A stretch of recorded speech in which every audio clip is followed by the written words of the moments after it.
Good morning and welcome everyone. Thank you so much for joining us for this session today. Today we are really celebrating National Colorectal Cancer Awareness Month held in March each year. So we will be discussing a little bit about colorectal cancer this morning.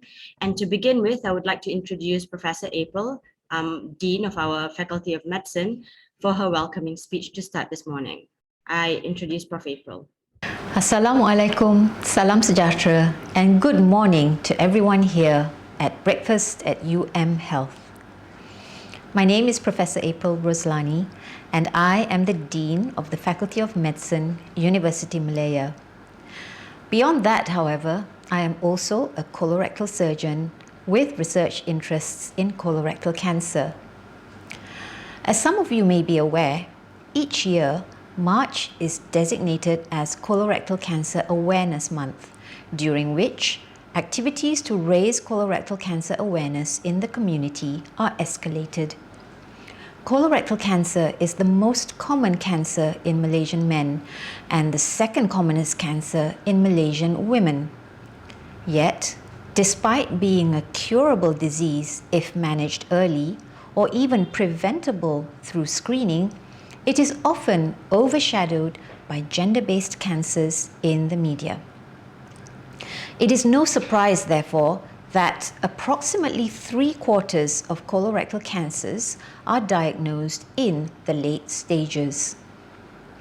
In an effort to raise awareness, academic staff of Faculty of Medicine, Universiti Malaya, in collaboration with the other stakeholders in UMHealth, have organized the UMHealth Colorectal Cancer Awareness Day 2022, which takes place today. In addition to increasing awareness of colorectal cancer and its impact on the nation's health, it is hoped that it will also align our clinical services, research, and education efforts in this area towards better outcomes for our patients. I believe this is a necessary first step towards raising the quality of care and training in the years to come. To start then, Breakfast at UMHealth will feature 2 talks related to colorectal cancer.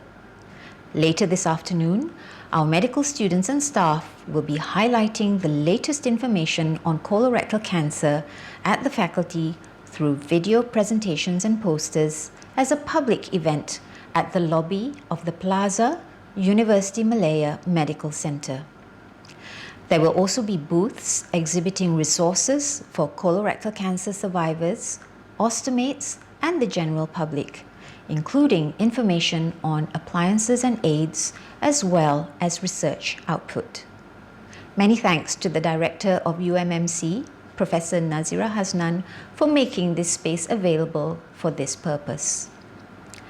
I hope you will find some time to visit these booths between 12 noon and 3 p.m. There will be games with prizes to be won, a photo booth, and a message wall.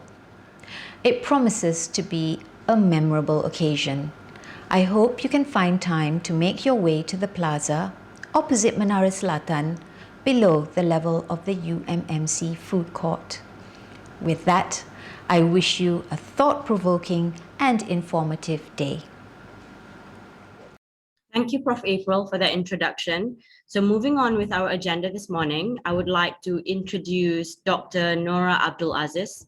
She's a dear colleague of mine, a consultant colorectal surgeon with keen interest in advanced colorectal cancer surgery. This includes cytoreductive surgery, HIPAC, and pelvic exenteration. So Dr. Nora will be talking to us today about colorectal cancer, the state we are in. The floor is yours, Dr. Nora. Assalamualaikum. Hello and good morning to everyone here. My name is Dr. Nora and I am one of the colorectal surgeons here in the Universiti Malaya Medical Center. It's a unit that started by Dean Professor April back in 2009, currently headed by Professor Taklun, and I've been given the wonderful opportunity and task to talk to you a little bit today about colorectal cancer, the state we are in. So we are in the month of March, which is the Colorectal Cancer Awareness Month.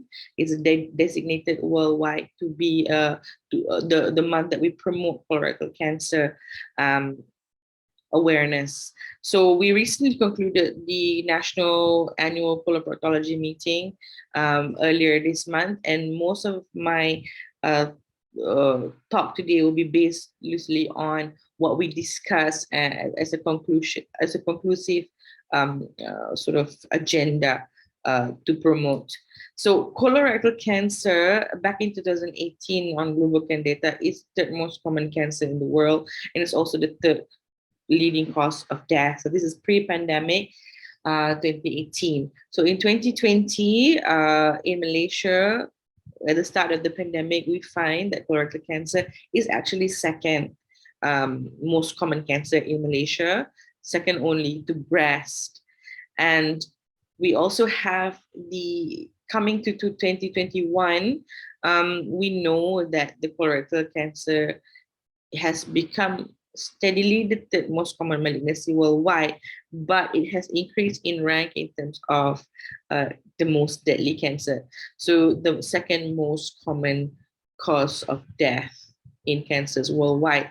So to put that into perspective, in 2020 alone, almost 2 million persons were diagnosed with colorectal cancer, and 1 million persons succumbed with the colon cancer as a cause of death. So it's a big, large number. What is this trend? What are we looking at? What is going on? Why is colorectal cancer trying to become the number one killer and number one common malignancy in the world? Well, there are certain trends that we can observe in the colorectal cancer incidence and mortality. So there's three main trends, the first of which is incidence and mortality in the medium human development index nations. So these nations are often known as semi-periphery nations. These are upcoming nations with undergoing an economic transition. These nations are reporting the increased incidence of colorectal cancer and an increased incidence of mortality.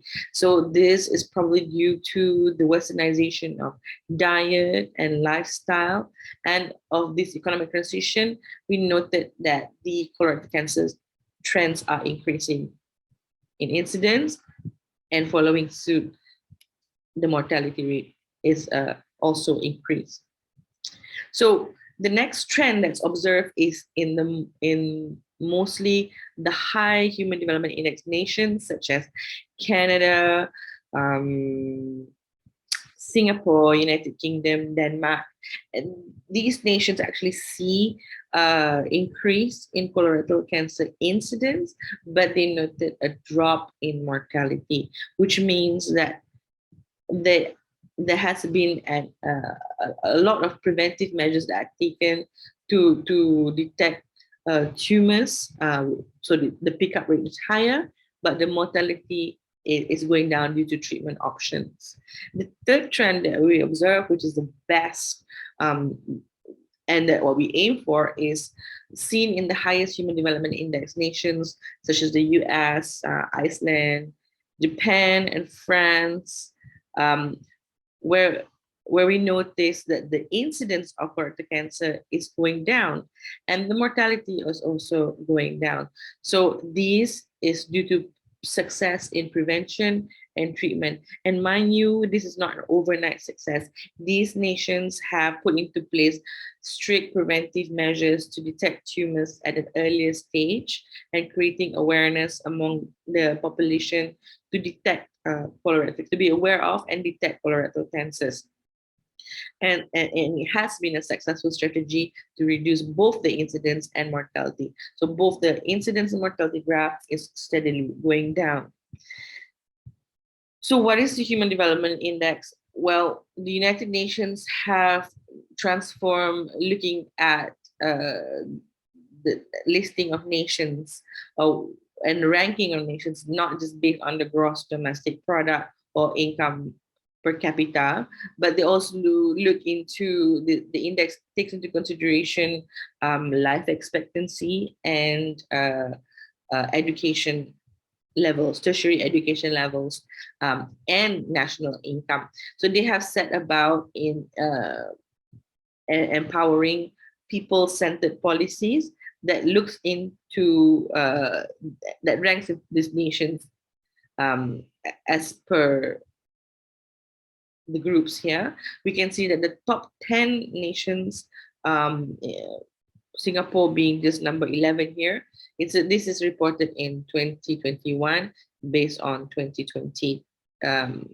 index. So we can see, where do we rank in this Human Development Index? We are about number 62. We are quite low down ranking.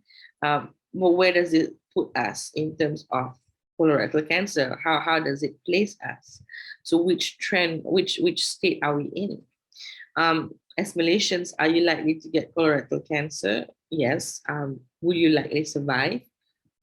Let's have a look at the key questions that the Ministry of Health have helped us answer. But if you look at the trend here, whereby the champion in terms of incidence is Australia and New Zealand, where they report quite a high incidence of colorectal cancer. And in the more developed regions, such as USA and Japan, the incidence is also high. You can see the mortality is pretty much tightly controlled in those nations. We sit here where there is a pickup rate of colorectal cancer and that matches the mortality rate. So this is not a good place to be in. We are just above the less developed nations. And for the first time, taking into account that there has not been any available data that is comprehensive up until now. In the last decade, we had the Malaysian National Cancer Registry report. So over the time period from 2007 all the way to 2016, there's 2 5-year periods, we can have a cursory glance to see that the incidence of colorectal cancer actually have increased from 13,000 plus to 15,000 plus. So these, just looking at this, we know that the incidence in Malaysia has increased of colorectal cancer. So up to December 2016, this is the first nationwide survival data. And MyScan, which is another Ministry of Health initiative, have looked at the survival of these patients from the 2007 to 2011. So let's dig in. Where do we stand?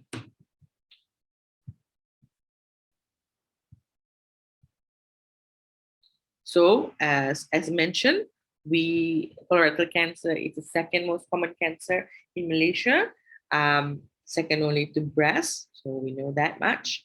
But looking at the incidence, comparing it to the rest of the nations in the world, we see that the incidence is not as high as Australia or USA, Japan, or Korea.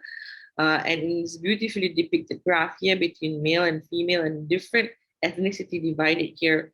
For us, for the Malaysian Chinese, Malay, and Indian, we know that there's an ethnicity variability. But do not be too excited about this graph, because though the incidence that is seen here is seemingly low, we must look and understand that Singapore's incidence is 33.7 and Malaysia's incidence overall is 21.3. So why is there such a discrepancy when genetically and our lifestyle and diet quite match the population of Singapore? So this is fishy, and we do believe that there is gross underreporting of colorectal cancer. So patients are not aware, they don't turn up, and they don't report that they actually have colon cancer. So these numbers are not captured.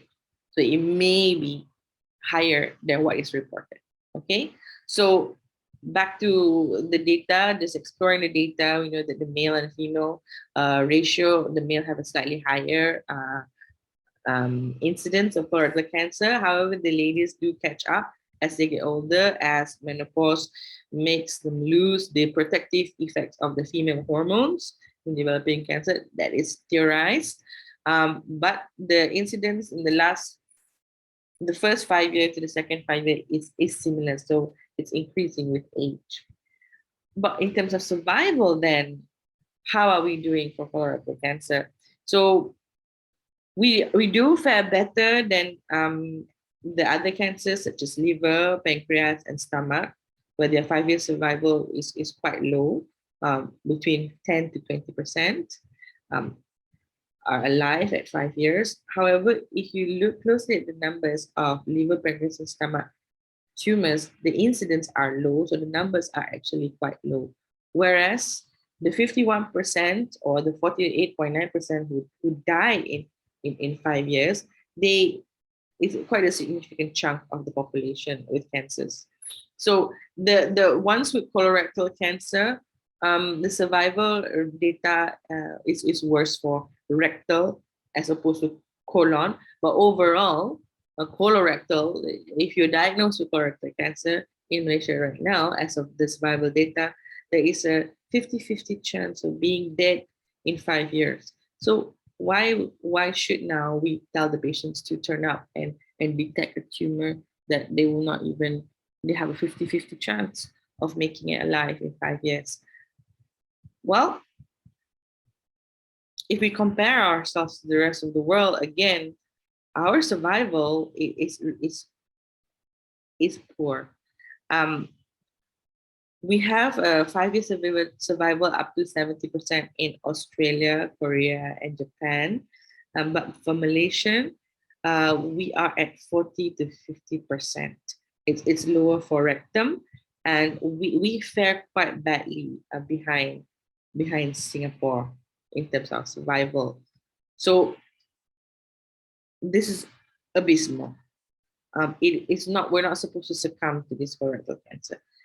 Looking at the global data in Southeast Asia alone, we have an incidence of 18.3 per 100,000 and a mortality rate of 9.4 per 100,000, which makes it a 0.51 mortality to incidence rate. So it's truly abysmal. So the survival data, which is the Ministry of Health initiative looking at all tumors, we look into the colorectal tumors. Why are we doing so badly? It's because too many men and women present late. And if you look at this graph, you can see that the majority of tumors are presenting at stages 3 and 4, and a small percentage is presenting at stages 1 and 2. So how are we going to expect to have a good outcome and a low mortality rate if our cancers are presenting at stages 3 and 4? Late stages. Relative survival by stage actually confirms that the higher the stage, the lower the survival, the lower the chances of survival, up to 5-fold increase in risk of dying if you have a higher stage. And this is true for colon, and as it is true for rectum.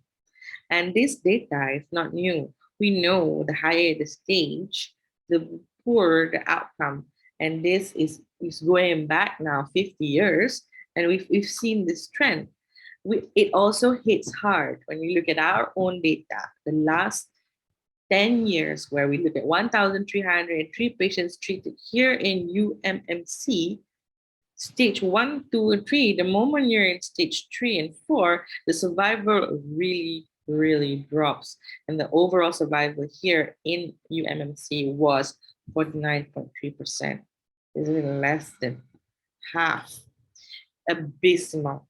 It's truly abysmal and disappointing. And we really need to capture patients at stages 1 and 2 at earlier stages. So the point to drive home here is that the colorectal cancer is silent. It is deadly. It is the second leading cause of cancer death. And it's been trending up ever since 2012.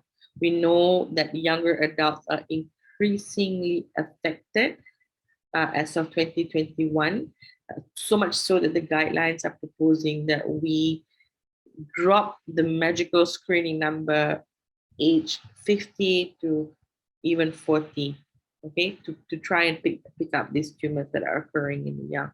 We must also drive home the point that this is actually highly curative in early stages. However, the symptoms only occur in later stages. Therefore, screening is important, awareness is important. Find it before it finds you.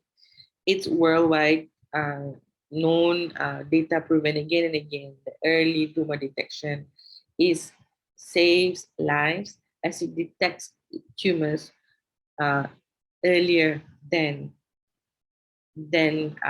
later, which long before the tumor actually manifests, long before it has turned to become tumor. So screening for colorectal cancer, you would find a polyp that is a precursor to a malignancy, which we can actually remove, and we can nip it in the bud, so to say, for colorectal cancer. So it doesn't progress, so the polyp doesn't get to progress to become cancer. And even if somebody is asymptomatic with a family member that's affected, the screening is then a must. And screening has to be younger than the youngest affected relative. So don't wait till you have symptoms. We should do better at raising awareness. If you compare Australia, England, and Canada, patients who present at stages 3 and 4 or the late stages are less than 50%. And in our population in Malaysia, almost 70 up to 80% of patients are presenting at stage 4. So then what do we do? What is a 5-year plan for colorectal cancer in Malaysia? We need to raise awareness. We need to be aware about colon cancer. It is not palpable, it is not seen, it is not felt, and it's not sexy either. Nobody knows you have it. You don't even know you have it until you screen for it. So this is the point to drive home so that we can actually detect the tumors at an early stage. So the aim is to prevention measures, health promotion. We try to provide accessible screening, treatment, and surveillance, and this improving our treatment outcomes and also reducing the impact of colorectal cancer on the economy, because these tumors are debilitating and cut short lives of those needlessly. Awareness and education is very closely related to your survival. So it's found and it's proven that patients with tertiary education had a 40% lower incidence of death than those without any formal education. So back to the Human Development Index, where there is where calculations of life expectancy and income as well as education level is put into place. So it does make a difference, okay? And also, the higher socioeconomic index district leads to lower incidence of death. So the socioeconomic status helps reach to pass the message across to be aware of colorectal cancer and to start screening. However, public health data do tell us that not all can and or would seek help on colorectal cancer diagnosis, even when screening has been provided and they do turn up positive for screening. We don't necessarily go and seek the actual diagnostic, a colonoscopy, to have the tumor detected. So between 2 to 11% of those who were positive have refused diagnostic testing, stating the perception and fear of pain as the most consistent reason, simply because they didn't have symptoms. But this is the point that we need to drive home. Asymptomatic needs to be screened. So the yearly FOBT test is available here in Buka. You start at 50, you stop at 75, and you repeat this every year. And if you do have symptoms, you go on to have a colonoscopy. And if you have any relative family members with a colorectal cancer, you are at an increased risk, even if you don't have any symptoms. You are at increased risk simply because one family member is affected. And this family history actually increases your risk multifold.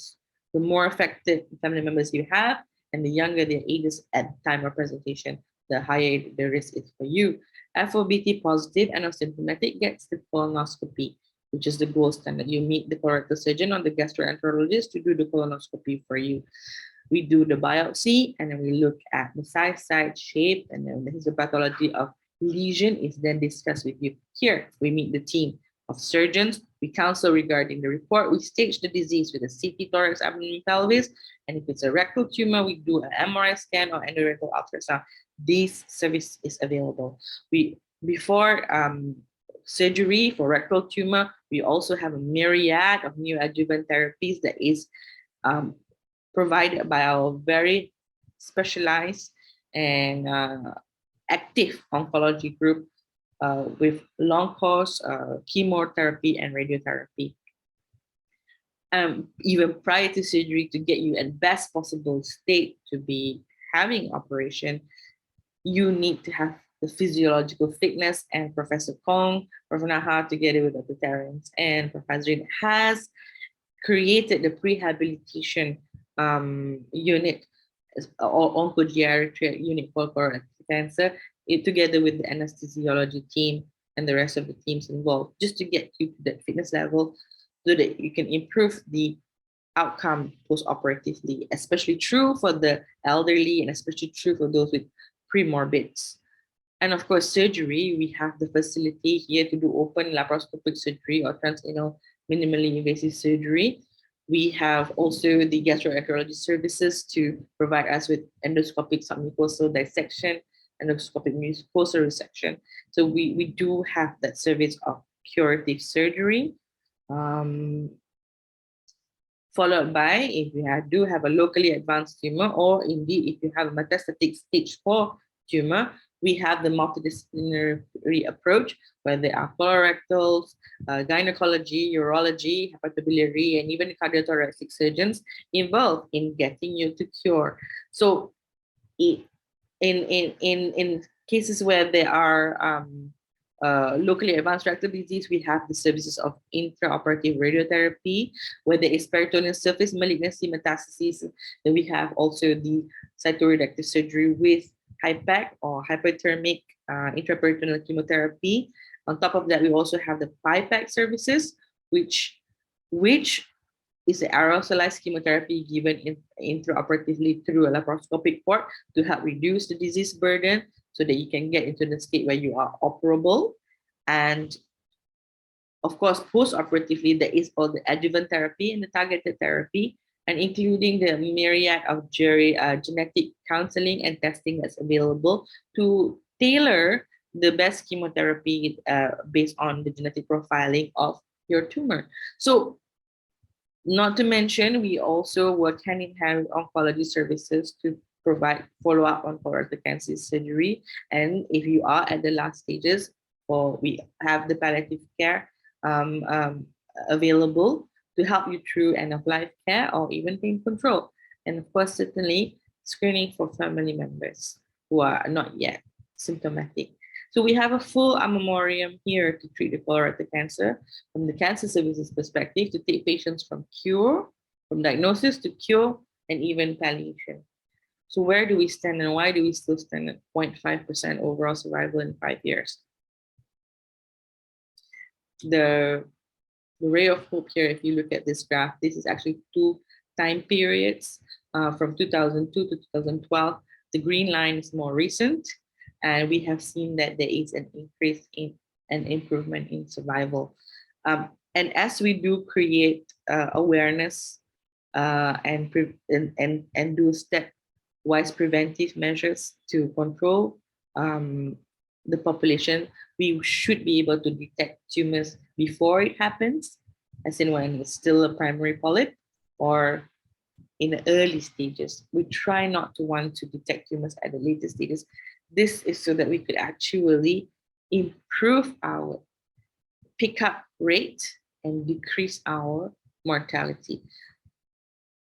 So with that, the take-home message here is to be aware of colorectal cancer, because it is silent. It will help you if we develop a system and a coordinated awareness to diagnose tumors earlier rather than later. With that, I thank you. Thank you very much, Dr. Nora, for shedding light into the state of colorectal cancer in Malaysia. As oncologists, we work very closely with you, our colleague surgeons, to really treat our patients with colorectal cancer. In the interest of time, I can see that there are questions in the Q&A box. So I would like to invite Dr. Nora to answer those questions. We will go straight to our next session. From screening and prevention, now we pivot our attention to treatment of colorectal cancer. So for our next talk, we bring you our esteemed colleague, Associate Professor Dr. Mohammed Abdullah Alshawsh from Department of Pharmacology, really digging deeper into the potential useful drugs in treating colorectal cancer. He will be talking to us about preclinical studies on the synergistic effects of 5-FU with potent flavonoids against colorectal cancer. The floor is yours, Prof. Hi, good morning. Thank you, Dr. Fadhlina, for the introduction. So I'm Dr. Mohammed Alshawsh. I'm from the Department of Pharmacology. And for my talk, I'll share with you some of the findings of preclinical studies that we are conducting in our lab.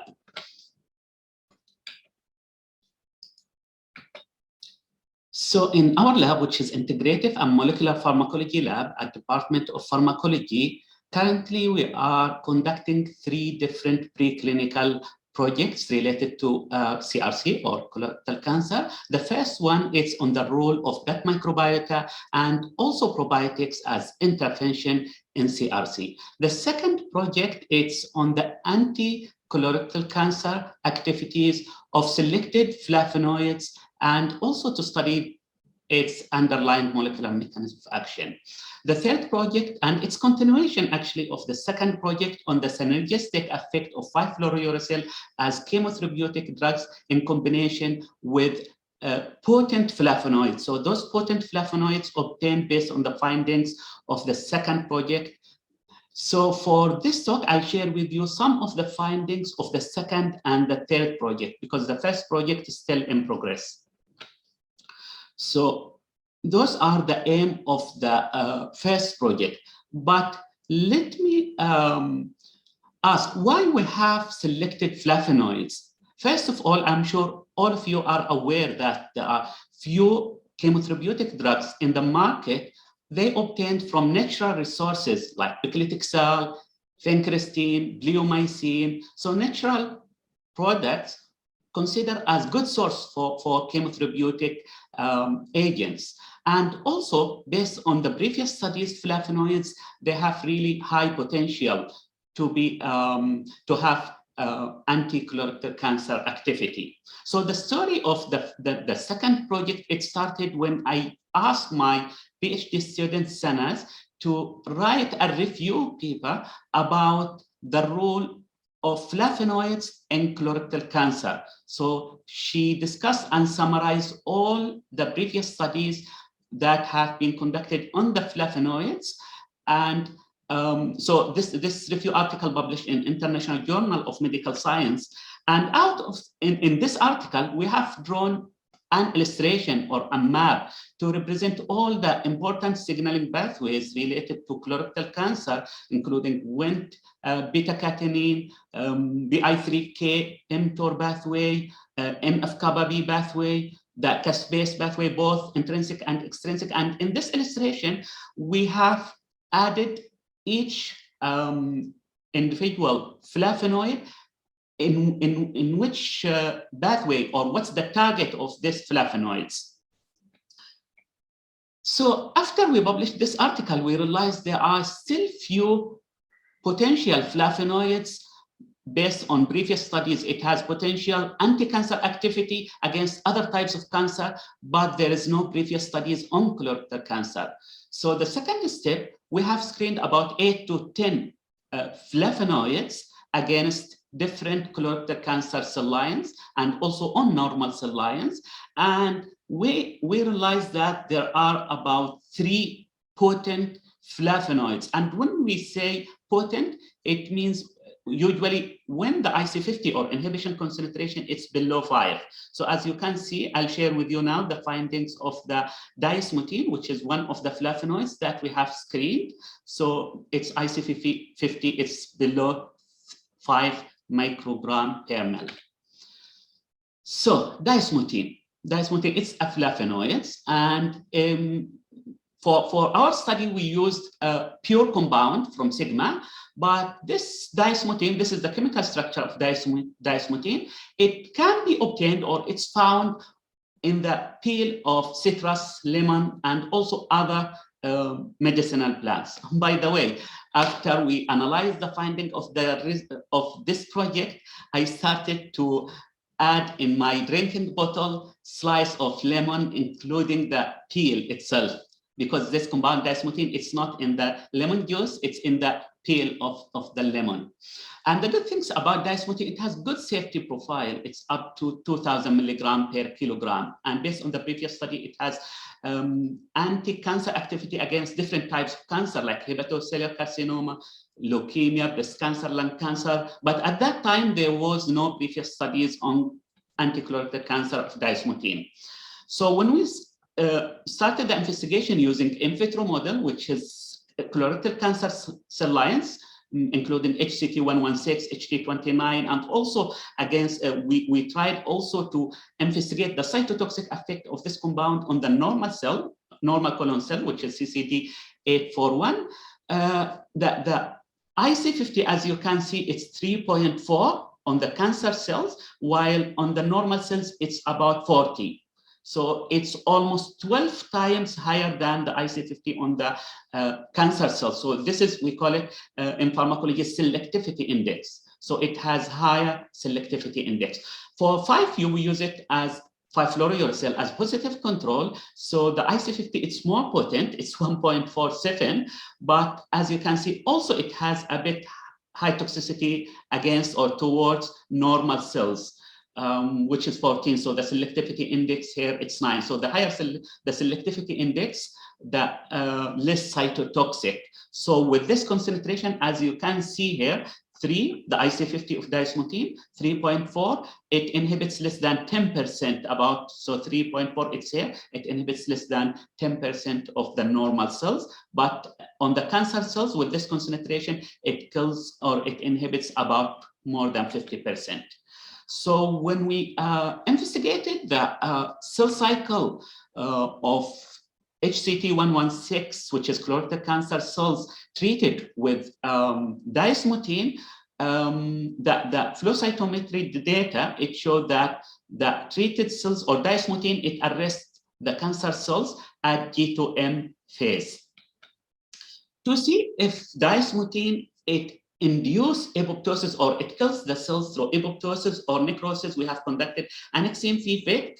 And as you can see, based on the flow cytometry finding, this is the cancer cells untreated. So there is no signs of apoptosis. But when we treated the cells, so after 24 hours, there are many cells, it goes through early and late apoptosis. And by time pass, there are much more cells, it goes through late apoptosis.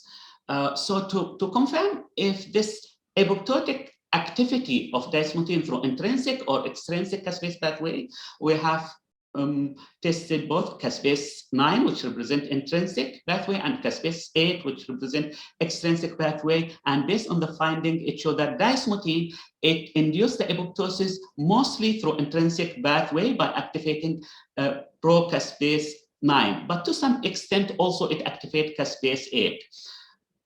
To confirm those findings, we have run proteomic assay using few of pro-apoptotic proteins like BAX, BAD, and some of the procaspase 3, procaspase 8 and 9, and also anti-apoptotic like BCL2, BCLXL. And based on the finding, those pro-apoptotic proteins, it was upregulated in the treated cells, while anti-apoptotic proteins downregulated, including sulfifene.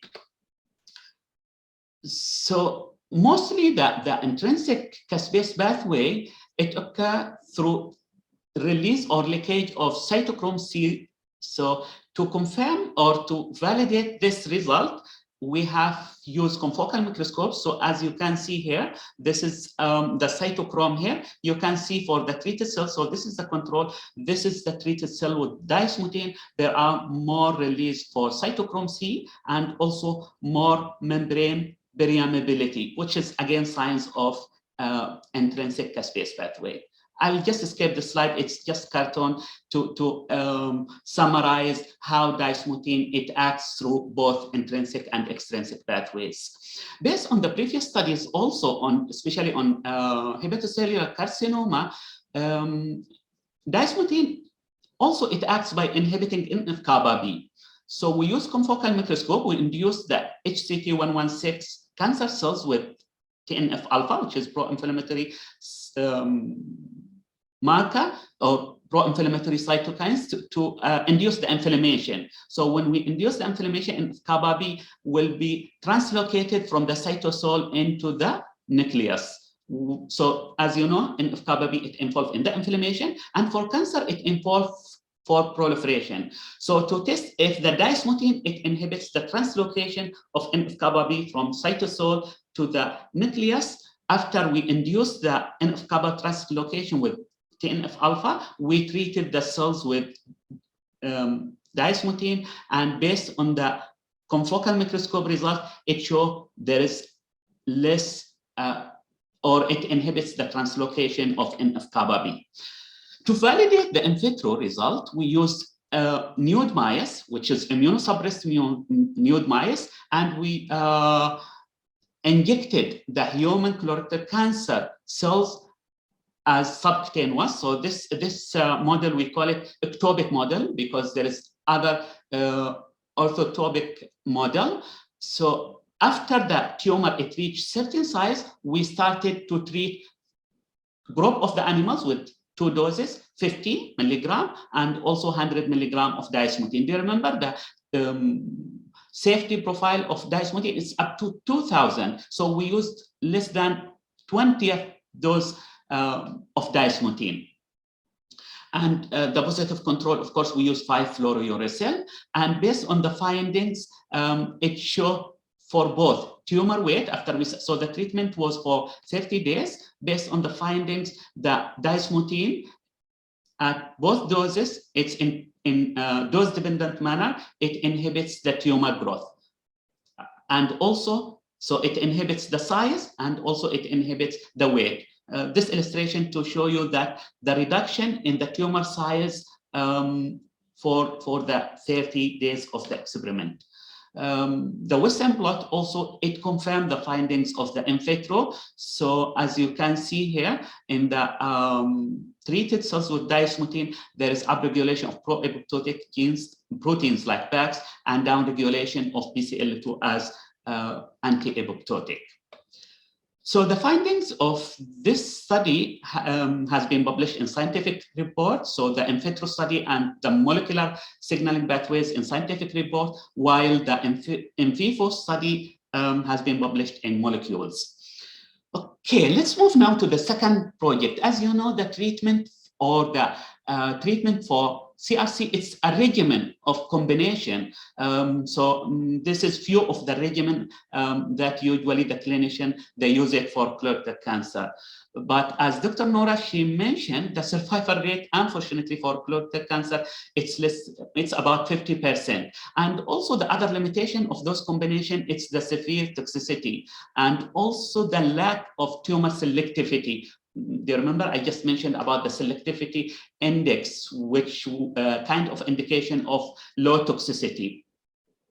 So for the third project, we thought, why we don't try to study the synergistic effect of this dismutin in combination with 5-fluorouracil. And in order to do that, we have to calculate or to determine the combination index and dose reduction index of 5-fluorouracil to see if we combine dismutin with 5-fluorouracil, does that will help to reduce the toxic dose of 5-fluorouracil or no? For this assay, we use the Chow-Talali method. It's well-known method for to calculate the combination index. We use it also not just only for anti or chemotherapeutic combination, even for antibiotic as well. So based on this method, after we combine both agents in different concentration, we have to calculate the combination index. If it's below 1, this one it will indicate synergistic effect. If it's equals to 1, it indicates additive effect. But if the combination index is more than 1, it means there is antagonistic effect, which is not good. And also for the same assay, we can calculate the dose reduction index. So the calculation for the combination index, this is the equation based on Talali method. And for dose reduction index, this is the equation. And if the dose reduction more than 1, this is favorable dose that leads to toxicity reduction. We use 3 different softwares to calculate the combination index and dose reduction index, including Compensing, the CombenEffect as well, and also Synergy Finder, and I will show you a few of the findings. So as you can see, this is the result of the combination. So the green color here, it represents the combination. Those are the different doses, combination doses of diosmotine and 5-fluorouracil. As you can see, there is higher efficacy or higher inhibition of colorectal cancer in the combination.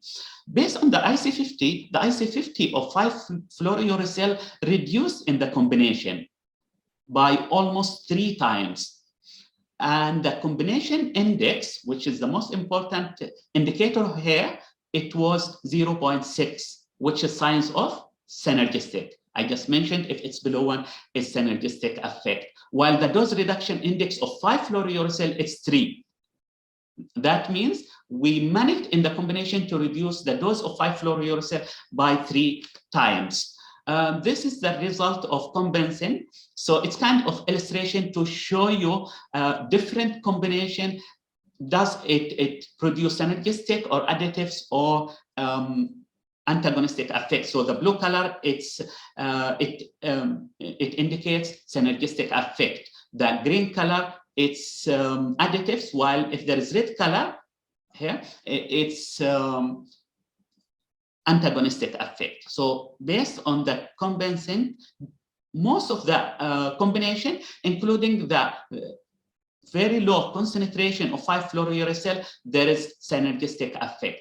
The synergy score from CombenEffect, which is in our study, it's 11.2. It's also another science of the potential of this combination. It's 11, and usually if it's more than 10, it's good. It indicates there is good synergistic effect. I'll just skip the slide. It's just only to confirm it's using the fluorescent microscope to confirm if the combination, it works through apoptosis and to see the morphology of cancer cells. So as you can see for diosmotine and combination, there are signs of early and late apoptosis. You can see budding here, while for 5-fluorouracil, there are more necrotic cells. So the next step now, we will confirm the finding of the in vitro using animal models. So we just obtained the ethics approval, and we will order the nude mice animal model and will proceed with this experiment. So the finding of the in vitro has been published in 2 journals. Let me, before I end my talk, to share just few thoughts about the 3rd project, which is the role of microbiota and probiotics in colorectal cancer. And those are the aim or specific objectives of this project, and it's an ongoing project. So for this project, there are 2 master students working on this project, and we started this project by writing a systematic review and meta-analysis on the role of probiotics in colorectal cancer patients, and all included studies. In this systematic review, it was RCT in human. So we published, luckily we published even the protocol of this systematic review in BMJ Open Journal, while the systematic review itself has been published in Nutrition Review, which is under Oxford Academic Journal.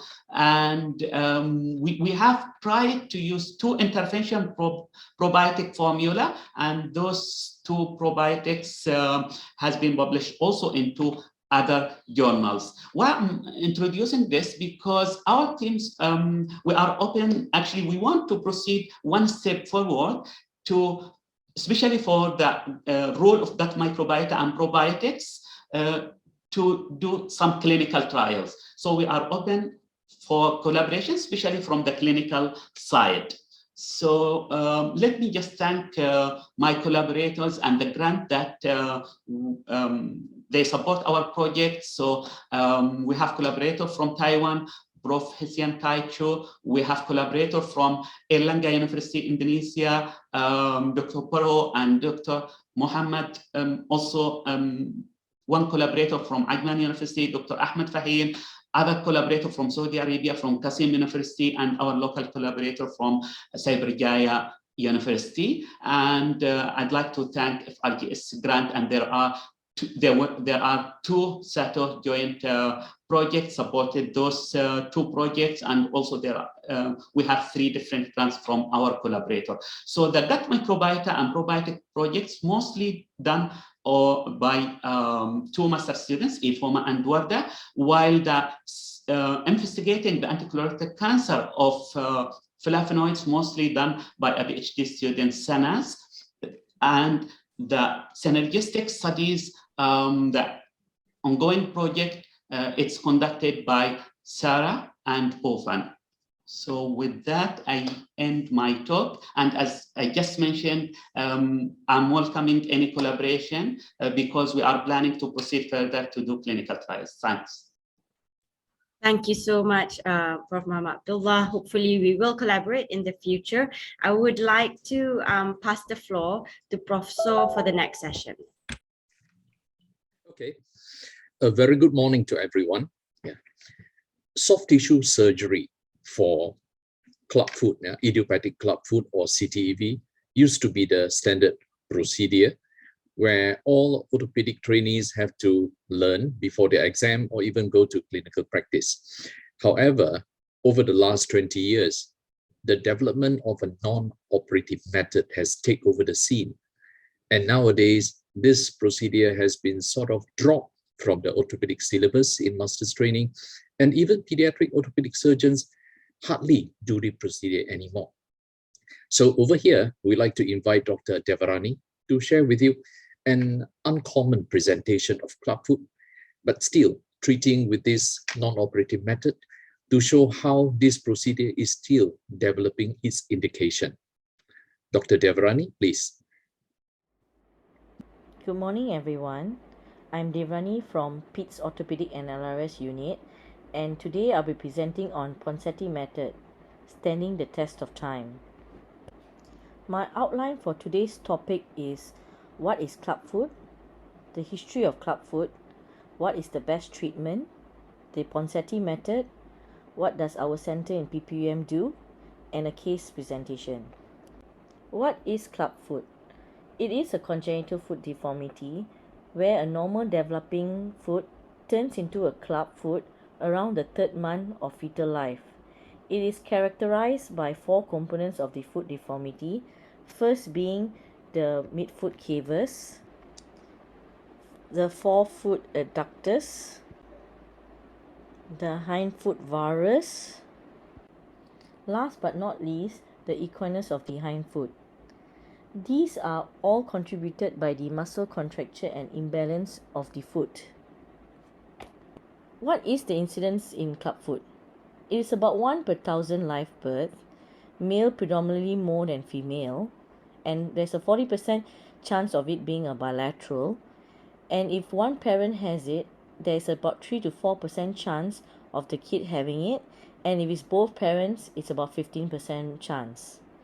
There was a systemic review done showing 48 studies from 20 developing countries that shows that there's about 0.51 to 2.03 per 1,000 live birth.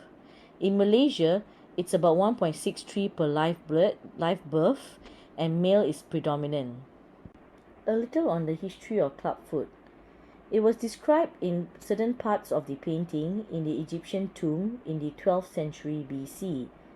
There was a mummy and other drawings from the Egyptian temple that indicate that the deformity was known and recognized for centuries.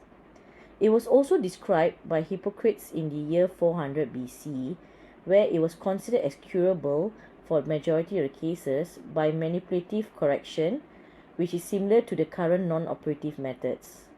He has described the methods of repeated manipulation of the involved foot, followed by the application of strong bandages to maintain the correction. In the 17th and 18th century, forceful manipulations were used to correct the deformity. One of the most infamous was the wrench devised by Thomas, which was used to forcibly change the position of the foot. Antonius Kappa, on the other hand, used gentle manipulation. However, he used brace incorporating steel spring to maintain those correction. Not surprising, these techniques result in injuries to many patients and had poor outcomes. Looking back at the history of clubfoot, one should ask, what are the goals of clubfoot treatment? It is mainly to get the correction of the components of the clubfoot deformity, which is the midfoot cavus, the adductors of the forefoot, the hindfoot equinus, and the hindfoot varus. Other than that, is to get a pain-free foot which has good mobility, no calluses, and no need to wear modified shoes and insert. So what is considered as a gold standard for any treatment? Is something that has to be efficient, simple, fast, economical and inexpensive, effective, and long-lasting results. Is surgery the gold standard of treatment for clubfoot? Well, it was popular in the 1970s, 80s, and 90s with the introduction of aseptic surgery and the presence of anesthesia. There are many different types of surgical techniques described for treating clubfoot, but the two most widely used ones was the postural medial release and the Turco incision. The postural medial release was an extensive release of the tight and contracted soft tissues of the clubfoot. It was used to correct the deformity and give the patient a foot which looked more normal and functionally well at first. Several long-term follow-up surgeries have demonstrated that the outcome of surgical management are not as good as initially thought. Over time, surgical treated foot became painful, stiff, arthritic of the ankle and subtalar joint, muscle weakness, pain, and had residual deformity. It significantly impacted the quality of life of the patient. Currently, surgery has been decreasingly used, and many students have not seen this surgery during their training and is only described in books. Since surgery was not the gold standard of treatment in view of its poor long-term outcome and significant impairment of the quality of life, conservative treatment was considered as the other option. There are two types of conservative method, which is the French method and the Ponsetti method. The French method requires daily corrective manipulation of the clubfoot, which is performed by the physical therapist, and this correction is held with the elastic taping and splint until the next day's session. Parents have to bring the infant to the therapy during the week for all those 5 days for 1 to 3 months. Each session will last about 30 minutes per foot, and after the initial phase, parents have to resume the daily treatment exercises and taping during the maintenance phase. This method is effective, it is efficient, inexpensive, simple, and has a good long-term outcome. However, it is not easy for parents to bring their infant every day for the past 3 months. The Ponsetti method can be corrected in 8 weeks or less, and is only once a week. It is suitable for developing countries where there are few orthopedic surgeons, and is easy to learn by the allied health professions such as physical therapists and orthopedic assistants. It's economically and easy on the babies and parents because it only requires a POP, and it's best for all cultures and countries, and has minimal or no surgery at all. There is a universal consensus agreement that the best method ever described for the management of clubfoot deformity is the Ponsetti method. The Ponsetti's method, which started in Iowa 1948 by Ignacio Ponsetti, is a technique for correction of clubfoot by gentle manipulation followed by the application of thin casts, gently molded from the toes up to the groin with the knee bent at 90 degrees. This is done on an exam table in the clinic. It doesn't require any anesthesia, and it is divided into two phases, which is the casting phase and the maintenance phase. The Ponsetti method protocol requires good teamwork, a relaxed child, family support, a good experienced doctor or allied health profession, and a thin well-molded cast. The casting phase requires 6 to 8 casts, and the first cast is about correcting the cavus. So one has to reposition the forefoot in alignment with the hindfoot by elevating the first metatarsal and supinating the forefoot.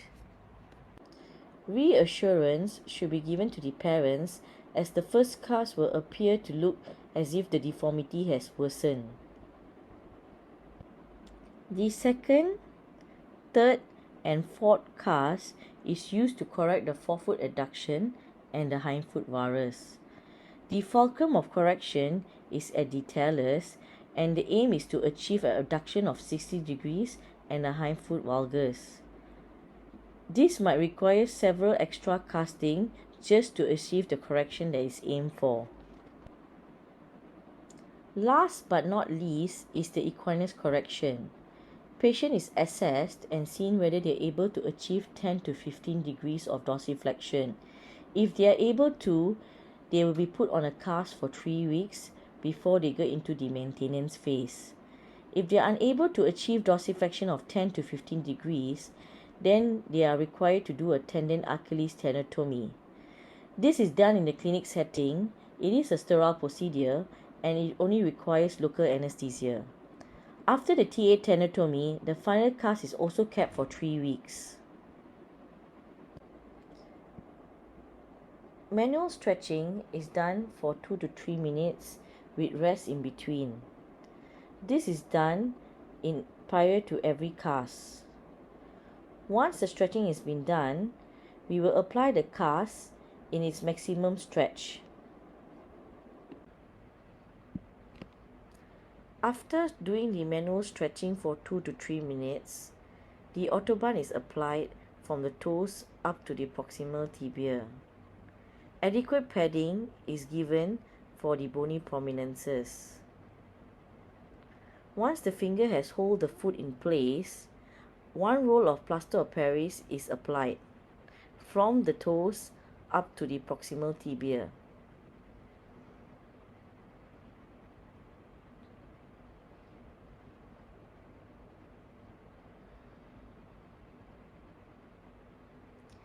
Gentle molding is done in corrected foot position of the week, and the cast is allowed to set. Subsequently, the autobahn is applied from the proximal tibia up to the groin with the knee flexed in 90 degrees and the leg is in external rotation. 2 more rolls of plaster of Paris is applied to strengthen the cast and to prevent slippage of the cast.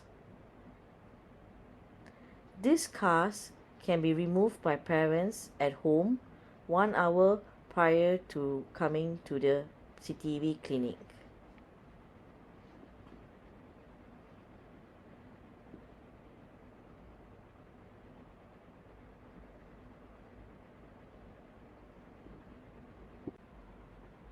The maintenance phase, or also called the parents phase, is about bracing using boots and bar.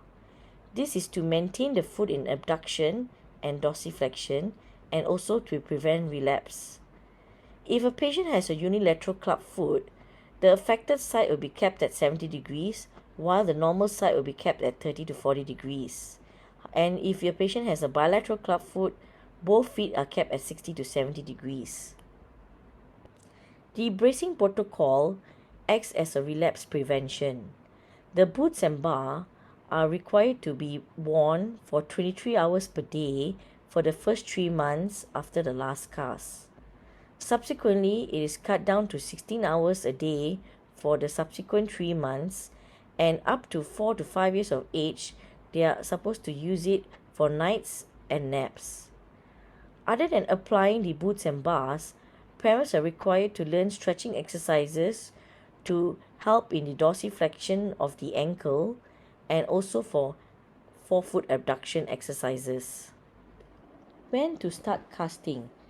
The aim to initiate treatment is as early as possible based on the protocol adapted by the Western world. In developing countries, patients are referred to centers where the Ponsetti method is available, and it's not uncommon for treatment to start more than 1 month after birth. Elves et al. In 2009 compared treatment outcomes between children treated before and after 6 months of age and suggested that there is no difference in the treatment outcome. In 2020, we have come to realize that there is traditional practices that forbids mother to leave their homes during the confinement period, resulting in delay of starting the treatment. So therefore, we have done a study here in PPM itself to assess if there is any difference in the treatment if it started before or after 1 month of age. Based on our study of 54 babies, we have come to realize that there is no difference in the number of casts required for full correction, and there is no significant difference in the rate of relapse between those treated before and after 1 month of age. Alshawsh and Ponsetti reviewed their patients after 10 to 27 years of follow-up, and they have noticed that out of the 104 club feet, 90% of the patients were satisfied with the function and appearance. As for Cooper and Dietz, in their paper itself, in 71 club foots in 45 patients, they have reviewed for up to the mean age of 34 years, which was treated with Ponsetti method. They have come to realize that 78% had excellent and good outcome. Our center in PPUM provides a club foot service. Our aim is to raise the awareness of congenital club foot and the need of early effective treatment. We would like to build the consensus that Ponsetti method is an effective treatment, and by providing training for our master students and also the allied health professions, we would like to build the capacity to treat congenital club foot all over Malaysia. Our aim is not to have any neglected club foot in Malaysia in the future. Previously, club foot patients were seen together with the general orthopedics patients. These patients required more attention and time to achieve the correction needed. Therefore, less focus was given to the patient without the clubfoot deformity. In 2014, a clubfoot clinic was created in PPUM on Monday afternoons. Ever since then, we have been using the POP room on every Monday afternoon to see patients with clubfoot.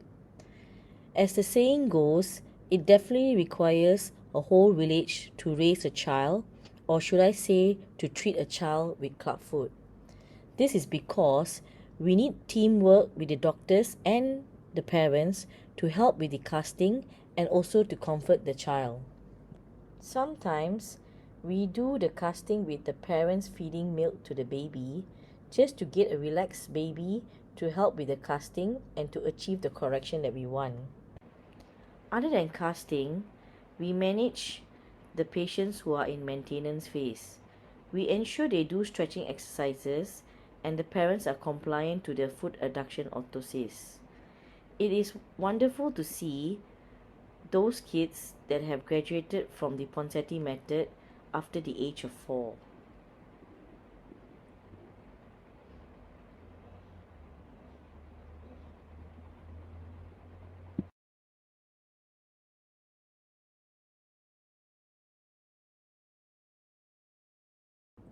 We have organized events to create awareness on club food, but this was done prior to the pandemic.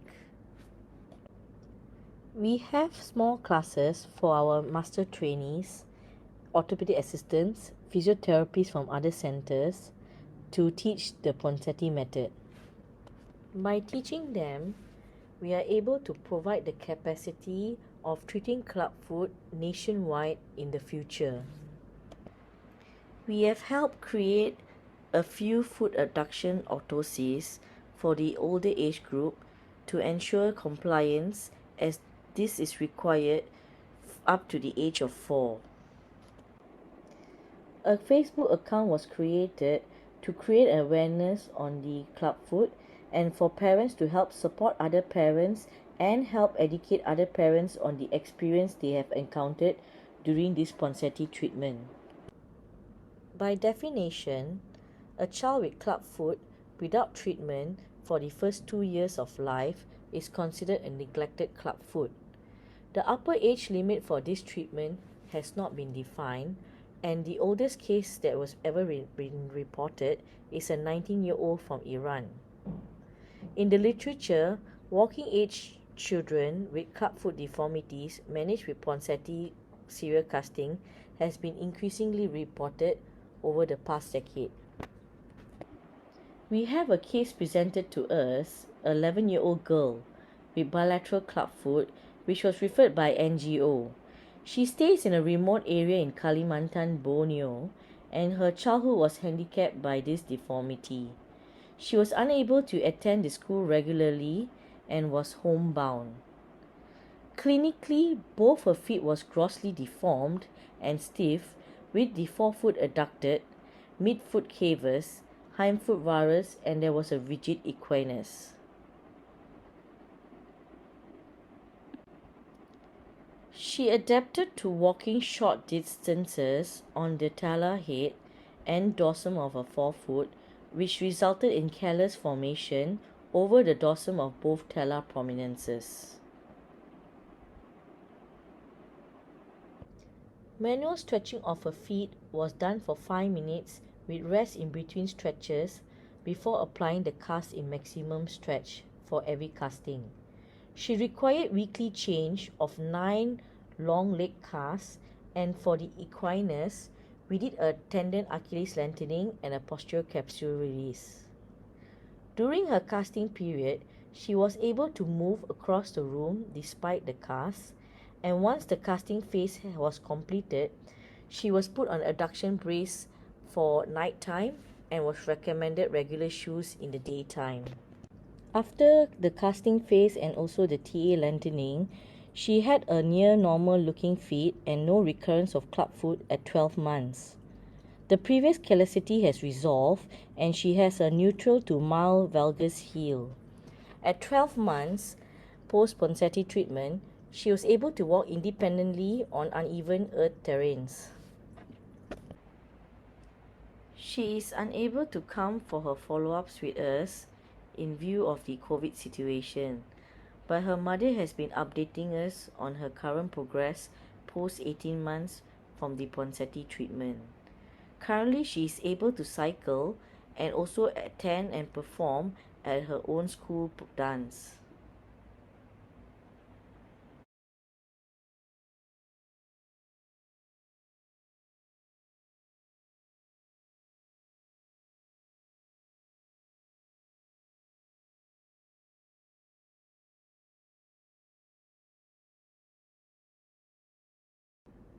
In conclusion, Ponsetti method has revolutionized the club foot treatment, and 100% success is possible with the initial correction of club foot using the Ponsetti method. The aim is to have no child left untreated, and for this to happen, teamwork is required. Thank you very much. I think the presentation was quite clear and straightforward. Yeah? So I think due to interest of time, we probably would not entertain any more questions, answers here, but you are free to, I think, contact us for anything, or just drop in the clinic on Monday afternoon. Yeah. So with that, I think I would like to close the session and thank you, everyone.